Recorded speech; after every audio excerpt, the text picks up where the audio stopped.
Hi, I'm Tomi Lahren, and I have a thought. What happens when a black gay lunatic shoots two straight white reporters? Let's take a page out of the left's playbook now. It's the page between Republicans hate everyone and the war on women. Yes, let's call this chapter Blame the Gun.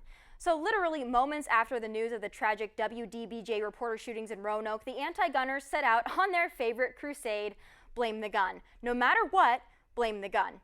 Let's start with my close personal friend, the man without a strategy, the man that won't even utter the words radical Islam, the man that waits for more information before jumping to conclusions, unless there's a gun involved, of course, then he is comfortable naming the enemy, an inanimate object. Now, he can't jump to conclusions when they shout Allah Akbar, but takes just seconds to blame the gun. Funny.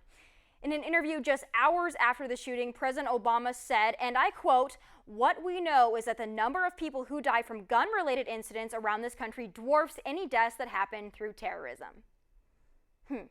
What I know is this, President Obama, it's pretty darn easy for you to go after our Second Amendment freedoms, our right to bear arms, our guns, when you are surrounded and protected by many men with guns at all times. If you don't like guns, Mr. President, how about you arm your Secret Service members with feelings, emotions, therapy, and whatever else you think is supposed to protect folks like us from bad guys. Then you can talk about my guns. Until then, I think we'll keep our guns. Now, I expect this kind of rhetoric from President Obama. We know how he and his pals on the left feel about guns. They don't have to be neutral, but the so-called neutral media should be. Well, if you believe that, I have a bridge to nowhere to sell you. Now, the mainstream media has become so good at subtly blaming the gun, it's almost like they have a template for every time there's a shooting. Insert victim name here, shooter there, and leave plenty of column space and airtime to blame the gun. Yes, they are quick to tell us the Roanoke shooter used a Glock 9mm, and of course inform us the firearm was indeed purchased legally. Those darn guns, they seem to just go off all on their own, right? Wrong.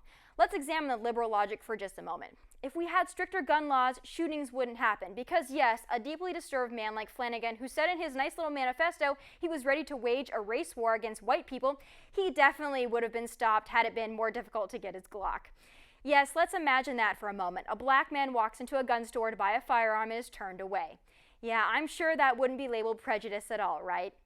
But yes, if he couldn't get a gun, I'm sure he would just be on his merry way, probably would have cured him of his hate, and there's no way he would have carried out his plan. Yes, this is really the thought process of common sense gun folks.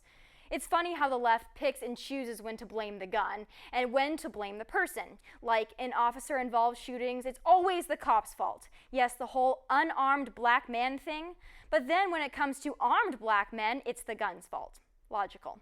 In fact, I'm actually surprised the feminists haven't gotten wise to this and just blamed men altogether. I mean, all of these cases are committed by men. I'm just waiting for Hillary to declare guns and men part of the war on women. But let's step back into reality. Join me. Guns are a tool. Strict over-the-top gun restrictions prevent law-abiding citizens from their constitutional Second Amendment rights. They do nothing to stop lunatics. But good try, though.